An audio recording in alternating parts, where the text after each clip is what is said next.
Bismillah, alhamdulillah, wassalatu wassalamu ala rasulillah wa ala alihi wa ashabihi wa man walah. ما بعد السلام عليكم ورحمة الله وبركاته. يقول المؤلف رحمه الله: وعن أبي إبراهيم عبد الله بن أبي أوفى رضي الله عنهما أن رسول الله صلى الله عليه وسلم في بعض أيامه التي لقي فيها العدو انتظر حتى إذا مالت الشمس قام فيهم فقال: يا أيها الناس لا تتمنوا لقاء العدو. Hadith number 53 from Abu Ibrahim Abdullah ibn Abi Awfa radiallahu anhuma, that Rasulullah sallallahu alayhi wasallam, one day when they were facing the enemy, Rasulullah sallallahu alayhi wasallam, he waited until the sun set, until the sun started setting, until it became a bit cooler, there was some shade, and he stood up and he said: "O people, ya ayyuhan nas, لا تتمنوا لقاء العدو."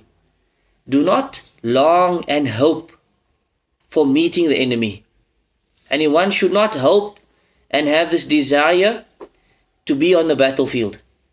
Meaning, why is the Prophet ﷺ forbidding us from this? This is because, as the scholars explained, a person doesn't know what he will end up with.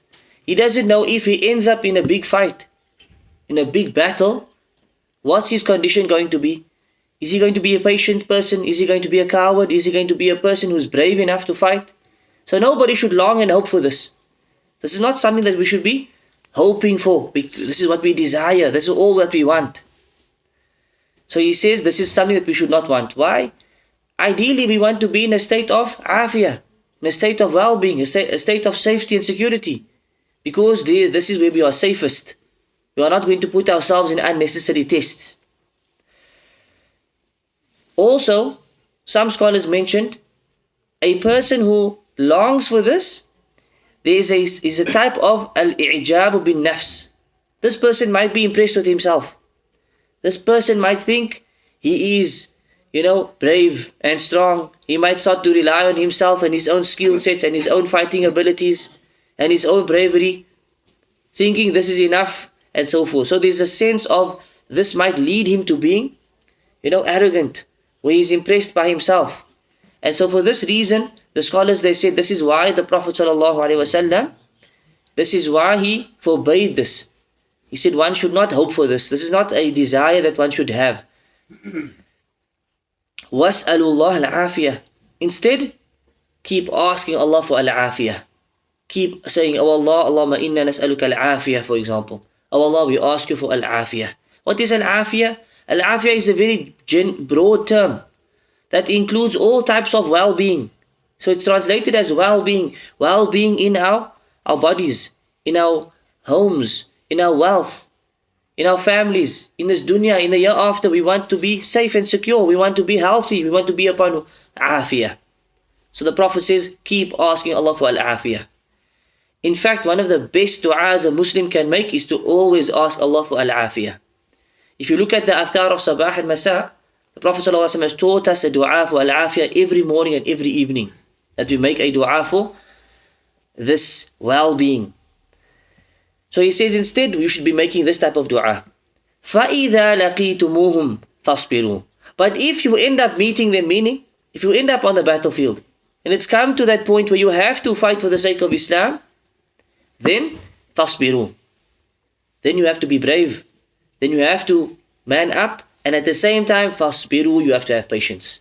You have to endure, because imagine the test that comes with it.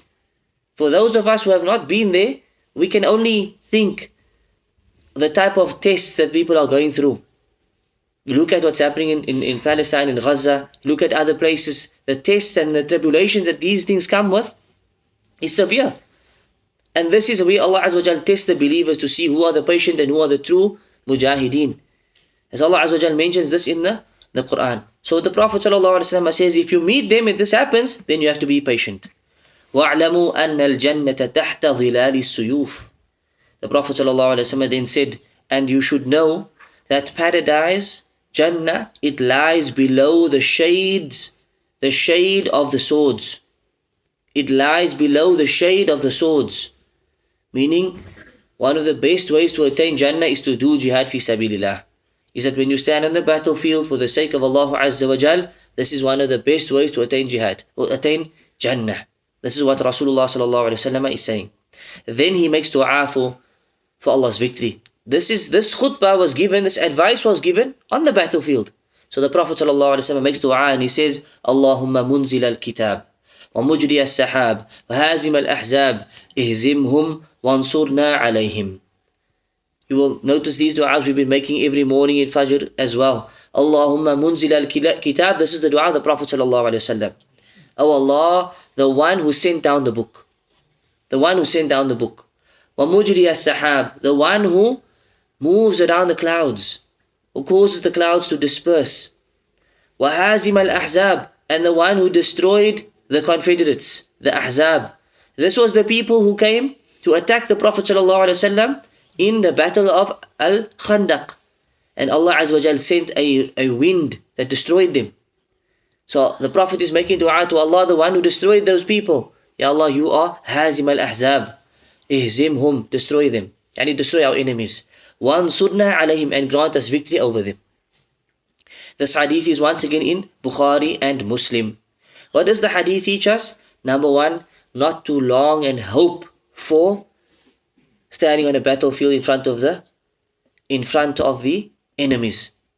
And this is not meaning that we do not wish to be shaheeds. We can wish that Allah gives us shahada, that we die as a shaheed, but we should not be people who are hoping to be just to be in war in the battlefield, because this comes with major tests.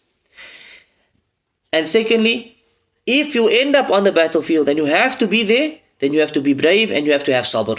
And this is why the author has brought this hadith into this chapter of as-sabr, because it requires major sabr. And thirdly, there's dua that we should make at times of hardship, times of battles, for victory, for the Muslims, and for Allah Azza wa Jal to assist us over our enemies. These are some of the main benefits from this hadith. Wa sallallahu ala nabiyyina Muhammad wa ala alihi wa sahbihi ajma'in. This is also the last hadith in the chapter of as-sabr. So we've reached the end of the chapter of sabr. Perhaps I think we will continue after Ramadan with the next chapter bi'idhnillahi ta'ala. I think from tomorrow onwards we'll speak a bit about the month of Ramadan every day bi'idhnillahi ta'ala. Barakallahu feekum. سبحانك اللهم وبحمدك أشهد أن لا إله إلا أنت أستغفرك وأتوب إليك والسلام عليكم ورحمة الله وبركاته.